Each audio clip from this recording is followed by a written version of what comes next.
24 horas con Valerie Villalba.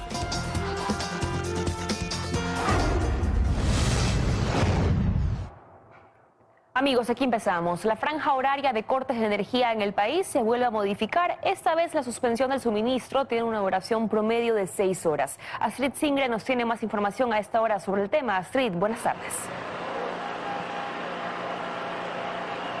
¿Qué tal? Muy buenas tardes en estudio, amigos televidentes. Así es, la actualización en los horarios de los cortes de energía hace que el sector comercial de todo el país se adapte a nuevos horarios que se aplican por bloques. A continuación, en el siguiente reportaje les damos más detalles. En Guayaquil, los racionamientos eléctricos se aplican por tramos en los 74 sectores en los que se ha dividido a la ciudad. Así es que los horarios en el puerto principal van de 8 de la mañana a 11 de la mañana. Y de 4 de la tarde a 8 de la noche, en pleno centro de la ciudad de Guayaquil, exactamente en Clemente Ballén y García Avilés. Hay quienes en la actualización en la franja horaria de los cortes de luz los tomó de sorpresa. ¿Ayer a qué hora se le fue? A esta hora normal, fue a las 10 supuestamente, pero se fue 10 y cuarto. Y que llegaba a las 12, llegó a 12 y cuarto, casi 2 horas. Todos trabajamos aquí con electricidad. Y posponen un poco los trabajos también. Bastante. Deberían ya suspender eso. No obstante, hay otros locales que sí previnieron con generadores, como esta importadora. Hay otros que se acomodan y se sobreponen. Y piden algo, buscamos y tenemos una linternita, ¿no? Uno tiene, si hay una necesidad en el país, también tenemos que ser consecuentes con eso. La gente ya se acomoda al horario. En Quito, en cambio, los horarios de corte de electricidad funcionarán en 3 momentos, desde las 8 de la mañana hasta las 12 del día, desde las 8 de la mañana hasta las 2 de la tarde y desde las 12 de la tarde hasta las 6 de la tarde. En la ciudad de Cuenca, los cortes de luz serán en el siguiente horario, de 9 a 12 de la mañana, de 3 de la tarde a 6 de la tarde y de 10 de la noche hasta las 12 de la noche. Según datos preliminares del mismo Ministerio de Energía, el país pierde 12 millones la hora debido a los cortes de energía y 72 millones diarios. Un panorama que está lejos de mejorar, esto a pesar de los esfuerzos que se realizan. Es todo en cuanto puedo informarles desde aquí, desde el centro de la ciudad de Guayaquil. Ustedes continúan con más. Muy buenas tardes. Igualmente para ti, Astrid, gracias por la información y buenas tardes. Y los embalses de las hidroeléctricas Mazar y Paute se recuperan. Las cotas están por encima del mínimo de operación.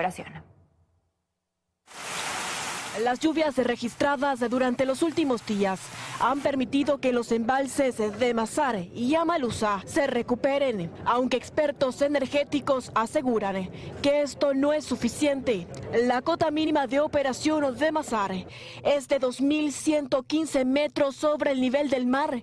Actualmente se encuentra en 2.116 y aunque con esa cantidad ya puede operar, lo óptimo sería que esté a 2.153, es decir, aún faltan 40 metros para estar al tope. Y es que este embalse ya debería estar lleno para los meses de estiaje, que este año iniciará en junio. El embalse de Amalusa también se ha recuperado. La cota mínima de operación es de 1.975 y el máximo es de 1.991 metros sobre el nivel del mar. Actualmente, el nivel del agua está en el mínimo, por lo tanto los cortes de luz continuarán, aunque en menor cantidad. Actualmente, ciertas hidroeléctricas continúan parando sus operaciones en horas de la noche para recuperar sus embalses. Desde el gobierno se anunció otra problemática: el aumento del sedimento en los ríos. Esto provoca que los equipos de las centrales corran riesgo. En los próximos meses se prevé que entren en funcionamiento 35 unidades de generación térmica, de acuerdo al gobierno. Atención, este jueves y viernes se presentarán lluvias de alta intensidad en las provincias de Esmeraldas, Imbabura, Orellana, entre otras. Estas sí llegarían a tener incidencia en algunas de las principales centrales hidroeléctricas del país. María Mercedes Pesantes nos tiene la información. Hola compañeros, muchas gracias. Sí, el Instituto Nacional de Meteorología e Hidrología INAMI dio a conocer que se presentarán lluvias de alta intensidad y tormentas en varias zonas del país en lo que queda de esta semana. Revisemos. En primer lugar, la región costa. Aquí las precipitaciones de mayor intensidad se van a presentar en Esmeraldas, Santo Domingo de los Áchilas y Los Ríos. Mientras que en Guayas y El Oro se presentarán lluvias de nivel medio. Revisemos ahora la región sierra. Sierra. Aquí serán las provincias de Imbabura, Pichincha, Bolívar, Cañar y Azuay las que enfrentarán fuertes precipitaciones. Finalmente, revisemos la región amazónica.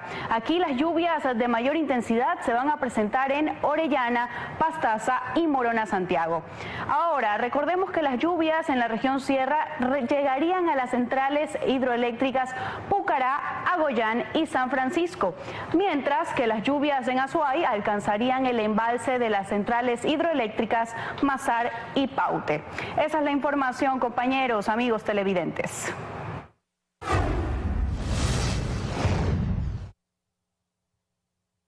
La intención del presidente de la Asamblea de incluir temas adicionales en el tratamiento de las reformas que se derivan de la consulta popular se quedaría sin apoyo. El mismo gobierno asegura que la Corte Constitucional lo prohíbe. Karen Aro, desde la Asamblea, nos tiene más información al respecto. Adelante, Karen, buenas tardes. ¿Cómo están? Buenas tardes. En efecto, el pronunciamiento del presidente de la Asamblea Nacional con la intención de que en el tratamiento de los proyectos de ley que vengan del Ejecutivo derivados de la consulta popular se puedan incluir temas de otras temáticas para el tratamiento en el Pleno causó rechazo en las diferentes bancadas. Aseguran que hay que cumplir con lo que dice primero el ciudadano en las urnas y segundo con lo que dispone la Corte Constitucional en el dictamen de aprobación de estas preguntas. Pero en el siguiente reportaje yo les cuento. Veamos. La propuesta del presidente Henry Kronfle es que a la par del tratamiento a los proyectos de ley que envíe el Ejecutivo para cumplir con las preguntas aprobadas en la consulta popular, se debatan otras reformas al mismo COIP. Esto no es posible, aseveran en Construye y también en la Revolución Ciudadana. El pretender incluir otros temitas para aprovechar las comisiones ocasionales o aprovechar ciertas circunstancias, va en contra del mandato popular. Aquí está claro, es definitivo, se aprobó una pregunta con un procedimiento. No hay forma. Es una camisa de fuerza la que ha establecido la Corte Constitucional con su dictamen. No se puede, por lo tanto, la propuesta del señor presidente de la Asamblea no procede. Es más, los legisladores de la bancada de gobierno ADN se niegan a esta posibilidad. No, nada se puede incluir.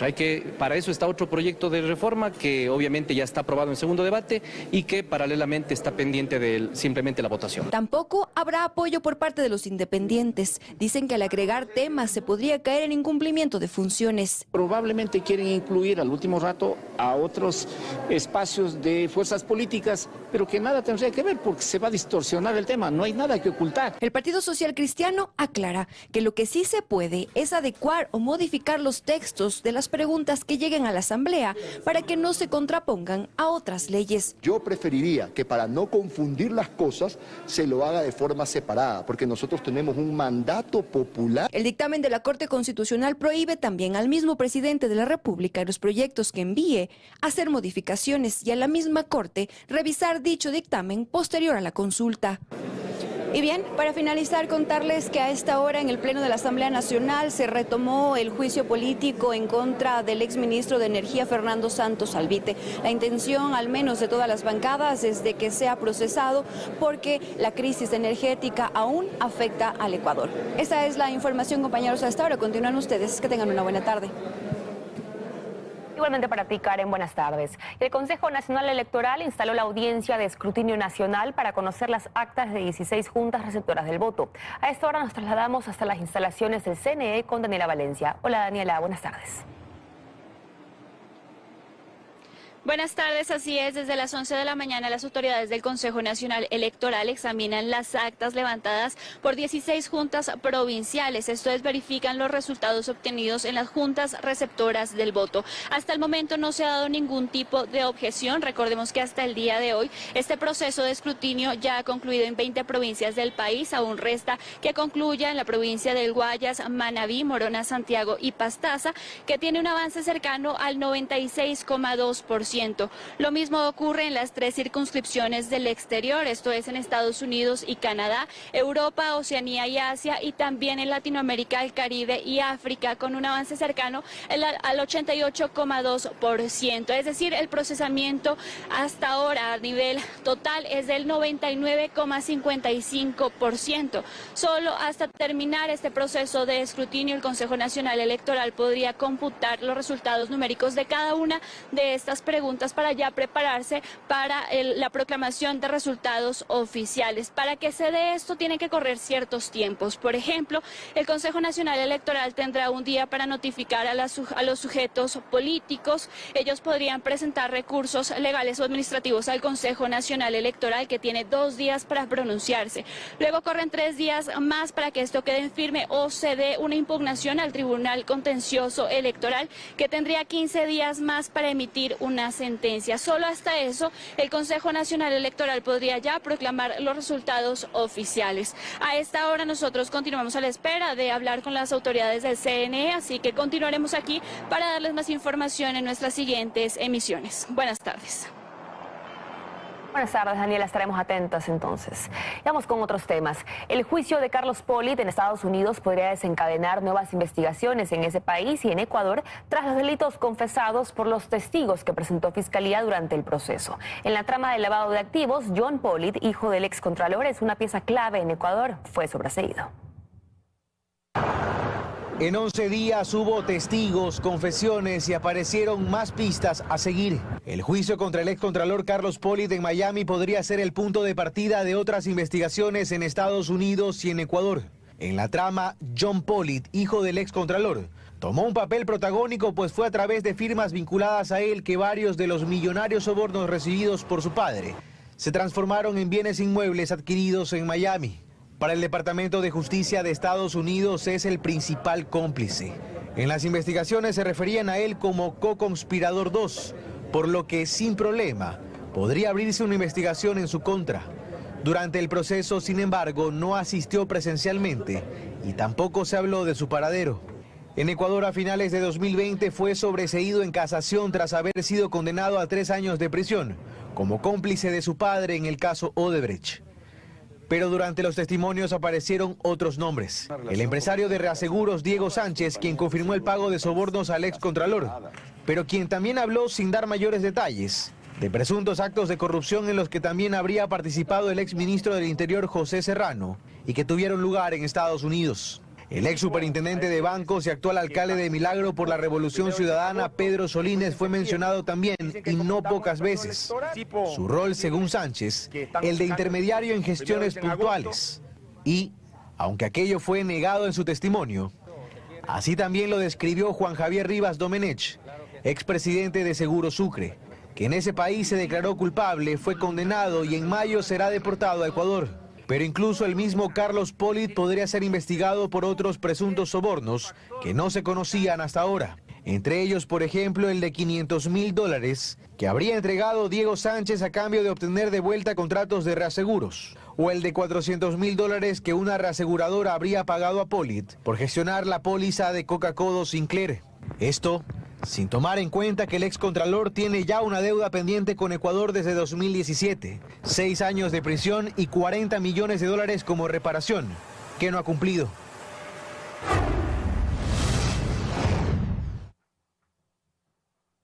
En lo internacional, la oposición en España acusa al presidente Pedro Sánchez de dar un espectáculo al mundo. Este lunes Sánchez anunciará si renuncia o no al cargo tras el inicio de una investigación preliminar a su esposa Begoña Gómez por sospechas de tráfico de influencias y corrupción.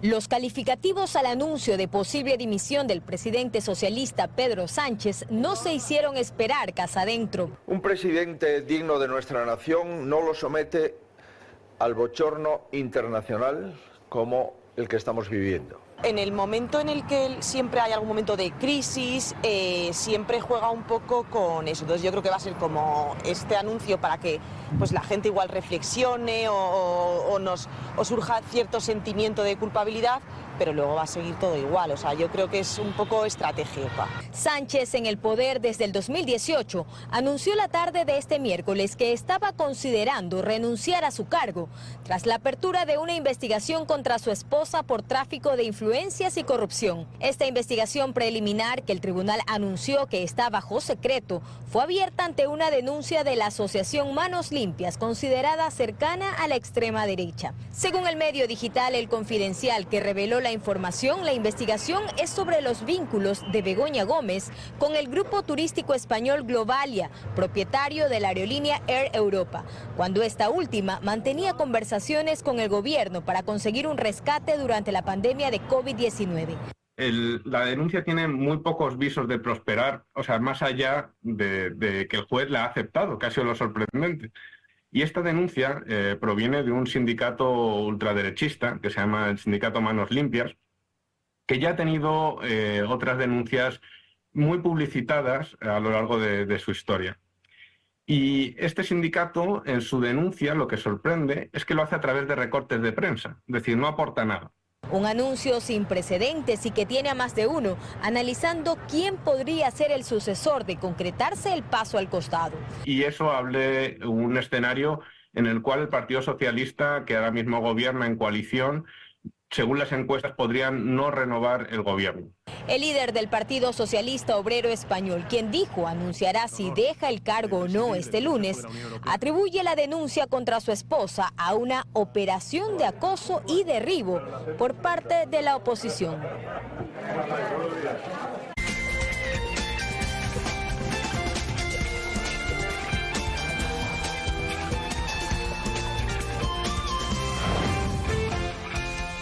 Seguimos con más en 24 horas, gracias por seguir con nosotros. Les contamos, el Fondo Monetario Internacional llegó a un acuerdo técnico con el gobierno de Daniel Noboa para un programa de crédito de tipo servicio ampliado de fondo por $4.000 millones a un plazo de 48 meses. El FMI indicó que este convenio, que está sujeto a la aprobación de la administración y del director ejecutivo del FMI, brindará apoyo a las políticas económicas de Ecuador durante los próximos 4 años. Además, se conoció que el directorio del Banco de América Latina aprobó un crédito de $800 millones a Ecuador.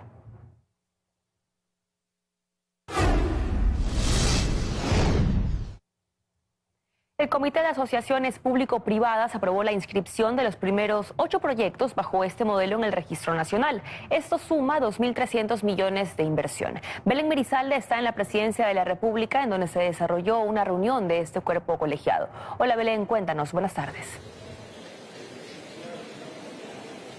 Hola, ¿qué tal en estudio, amigos? Muy buenas tardes. Sí, efectivamente, si nosotros recordamos, en diciembre del año pasado el Ejecutivo envió a la Asamblea Nacional la Ley de Eficiencia Económica, que fue aprobada y a través de la cual se creó el Registro Nacional para Asociaciones Público-Privadas. De esta mañana, el Comité Interinstitucional de Asociaciones Público-Privadas aprobó la primera cartera de proyectos que será inscrita en este registro. Se trata en total de 8 proyectos, 7 de vialidad y 1 portuario. Escuchemos cuáles son. Los proyectos priorizados y que se ha ordenado incorporar en el Registro Nacional de Asociaciones Público-Privadas son los siguientes: los proyectos viales Manta Quevedo, Montecristi La Cadena, Pifo Ye Baeza, Bahía Pedernales Cojimíes, la vía Ambato Baños Puyo, la vía Loja Catamayo y el proyecto del puerto de Esmeraldas.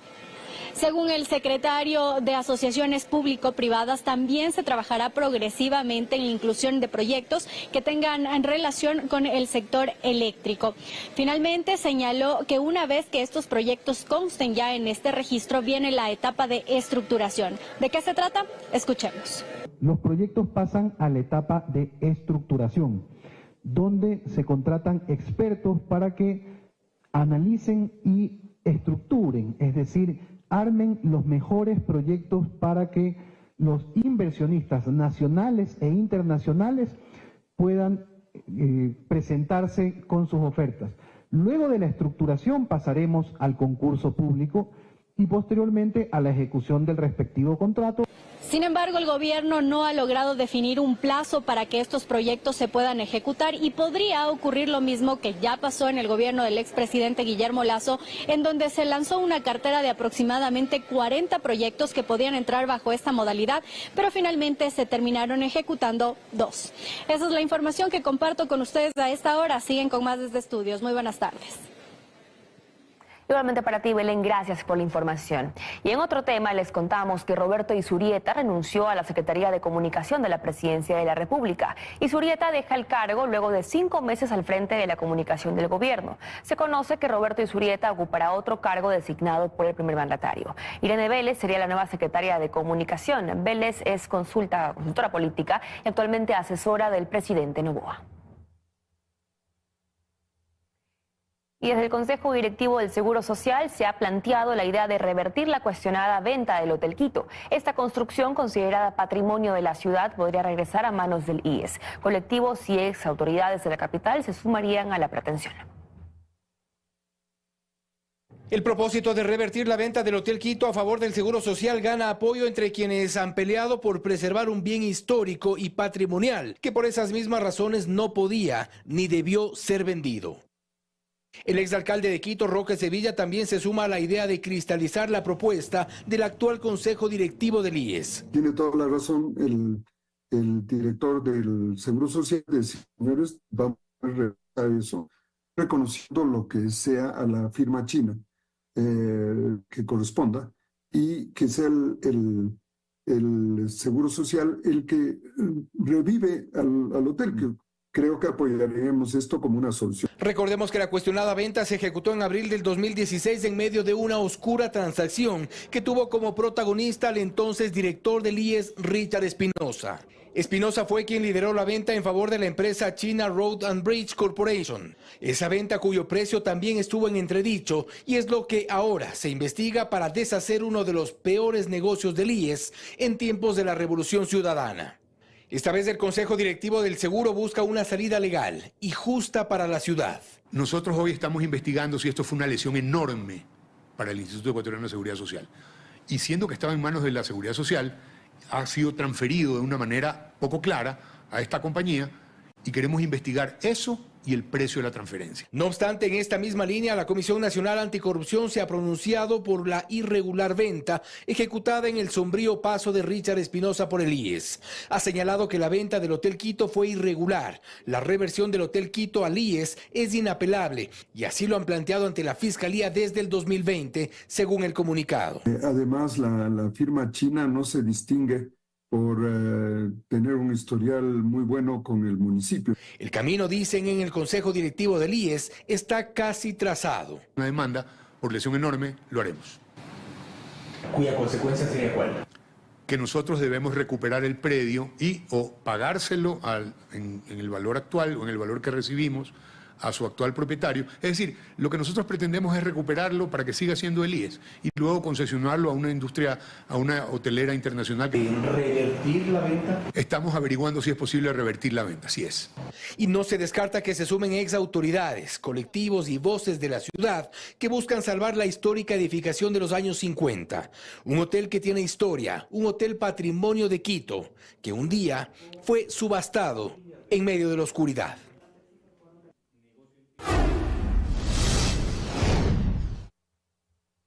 Más de 21.000 municiones, 18 armas de fuego y explosivos militares se decomisaron este miércoles en la cárcel regional Guayaquil. Según inteligencia militar, este armamento está operativo en su totalidad y puede ser utilizado en cualquier momento. Ricardo Alcíbar nos tiene los detalles a esta hora de la tarde. Ricardo, buenas tardes. ¿Qué tal? Así es, muy buenas tardes. Estamos en la primera zona naval perteneciente a la Armada del Ecuador, punto donde la mañana de este jueves se realizó una rueda de prensa. Esto luego de que el Comando Conjunto de las Fuerzas Armadas decomisara más de 21.000 municiones de diferentes calibres. Esto al interior de la cárcel regional de Guayaquil. También se encontraron al menos 18 armas de fuego, entre escopetas, carabinas, pistolas y armas traumáticas. Ante lo que ha sido este nuevo hallazgo por parte de las Fuerzas Armadas, les hemos preparado un reportaje. Veamos. Así, en gavetas fue sacado armamento y miles de municiones encaletadas en paredes, pisos e incluso techos de la cárcel regional de Guayaquil. El hallazgo lo realizó el personal de las Fuerzas Armadas la tarde de este miércoles. Por suerte, con la ayuda de la información, con inteligencia, con la planificación, hemos logrado detectar y seguiremos haciéndolo mientras estemos ahí. El reporte oficial del Comando Conjunto contempla el hallazgo de más de 21.000 municiones de diferentes calibres, 18 armas de fuego, entre fusiles militares, carabinas, escopetas, pistolas y 2 armas traumáticas. También 6 granadas de uso militar, todo este arsenal listo para ser utilizado. Sí, está en condiciones de ser utilizado y sería excelente que ese armamento pase inmediatamente a Fuerzas Armadas y contar con esa munición, con ese armamento para entrenar y para operar. Según el contraalmirante Enrique Aristizábal, este armamento habría ingresado al perímetro carcelario mucho antes de la intervención de las Fuerzas Armadas, que lleva ahí desde mediados de enero. Además que las investigaciones ahora quedan en manos del SNAI. Sí, ese arsenal establecido, el cuándo, no sabría decirle, pero lo que sí estoy seguro, completamente seguro, que al menos tiene unos 3, 4, 8, 10 meses, porque está completamente masillado, encementado, puesto baldosas. El Comando Conjunto de las Fuerzas Armadas reiteró que continuarán al interior de la cárcel regional, el centro penitenciario que ha sido escenario de amotinamientos, y donde el líder de la banda terrorista Los Choneros, Adolfo Macías alias Fito, fue visto por última vez, luego de su desaparición en enero de 2024. Como lo veamos en la nota, pese a que el Comando Conjunto de las Fuerzas Armadas lleva al interior de los complejos carcelarios más de 3 meses realizando varios controles de armas, municiones y explosivos, se continúa encontrando armamento encaletado al interior de los pabellones y espacios entre la Penitenciaría del Litoral, también la cárcel regional y La Roca. Hasta acá la información desde la primera zona naval perteneciente a la Armada del Ecuador. Regresamos a estudio con más. Muy buenas tardes. Buenas tardes, Ricardo, gracias por la información. Y les contamos, la Policía Nacional en conjunto con la Policía Española desarticularon una red de tráfico de personas con fines de explotación sexual. Durante el operativo se detuvo a 9 implicados. En un operativo conjunto entre las policías de España y Ecuador, se llevó a cabo el rescate de 10 personas víctimas de trata de personas con fines de explotación sexual en las ciudades de Valencia y Murcia. Dentro de las víctimas tenemos 4 de nacionalidad colombiana, 3 de nacionalidad ecuatoriana, 1 de nacionalidad chilena, 1 de nacionalidad brasileña y 1 de nacionalidad cubana. Las autoridades policiales lograron liberar a las víctimas quienes habían caído en manos de la red criminal bajo engaños y amenazas. Se procedió a la detención de 9 ciudadanos de nacionalidad ecuatoriana y de nacionalidad colombiana. Su modus operandi era captar a sus víctimas en sus países de origen y trasladarlas hasta España, en donde eran aisladas y retiradas sus documentos. Las sanciones legales por trata de personas con fines de explotación sexual pueden variar según la legislación de cada país. En España la ley establece penas de prisión que van desde 5 a los 12 años de cárcel, mientras que en Ecuador la ley orgánica contempla penas de prisión de 13 a 16 años. La pena depende de los factores en el cometimiento del delito. Sin embargo, si es que como producto de este delito existe una enfermedad grave o una afectación psicológica en la víctima, la pena sube de 16 a 19 años. Si la víctima fallece a causa de este delito, la pena es de 22 a 26 años. Este rescate representa un paso crucial en la lucha contra la trata de personas en España y destaca la efectividad del trabajo conjunto entre las fuerzas del orden de distintos países.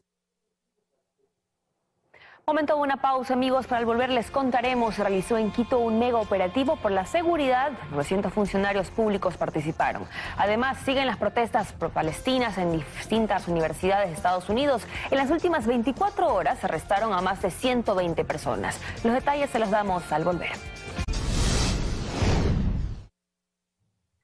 Vamos con más información, estamos de regreso. Un mega simulacro se realizó esta mañana en la Contraloría General del Estado y la Asamblea Nacional. Lucía Clavijo está en el punto y nos cuenta más detalles a esta hora. Hola Lucía, buenas tardes. ¿Qué tal en estudios? Así es, un poco más de una hora duró el simulacro que se realizó aquí en las inmediaciones de la Contraloría y también de la Asamblea Nacional. El objetivo es que sus funcionarios sepan cómo actuar ante amenazas de bomba, terrorismo e incluso secuestro. Miembros especializados de la policía, bomberos y paramédicos participaron en esta actividad que fue calificada como todo un éxito. Nosotros estuvimos presentes durante este evento y les presentamos a continuación los detalles. Como si de un secuestro real se tratara. Así ingresaron miembros de unidades especiales de la Policía Nacional a las instalaciones de la Contraloría General del Estado para rescatar a los rehenes que estaban en el suelo. Les vamos a garantizar su vida. Mientras otro grupo simulaba ser una banda terrorista. Esta fue la forma en la que se desarrolló un mega simulacro en las instalaciones de esta entidad y también en la Asamblea Nacional, con el objetivo de que sus funcionarios estén preparados ante amenazas reales. Entonces nosotros trabajamos para salvaguardar vidas. El día de hoy evacuó a 982 personas, entre ellas tuvimos 21 personas con capacidades especiales, 6 mujeres embarazadas. Pero mientras esto ocurría en el piso 3, en los parqueaderos, en cambio, paramédicos atendían a personas heridas producto de bombas artesanales. En total, 1.200 brigadistas participaron de esta actividad. Este simulacro viene desarrollándose con un trabajo arduo desde hace 4 meses, pero en cuanto a lo que son tiempos de reacción, aproximado de 5 a 6 minutos que nos tomó en evacuar. Como parte del simulacro también se abandonaron mochilas y cartones que contenían artefactos explosivos que luego fueron detonados. Minutos antes, funcionarios de la Contraloría y Asamblea fueron evacuados a un lugar seguro. Todos coinciden en que este tipo de actividades son importantes para estar preparados. Para poder tener la respuesta correcta ante cualquier situación que se presente. Claro, es un simulacro. Sin embargo, el momento de una actividad real se pueden dar otras acciones. Es muy necesario que hacerlo periódicamente, sí, para estar todos listos. En el Hospital Eugenio Espejo se preparó una sala de crisis a la que serán evacuadas las máximas autoridades en caso de un evento real. Aproximadamente 70 observadores participaron de esta actividad, de la que luego se emitirá un informe para que se tomen los correctivos necesarios. Y bien, de acuerdo con las autoridades de la Contraloría, este no será el primer simulacro que se realice a nivel nacional en este año, pues se planea un segundo también en otras provincias. Con esta información regreso a estudios. Muy buenas tardes.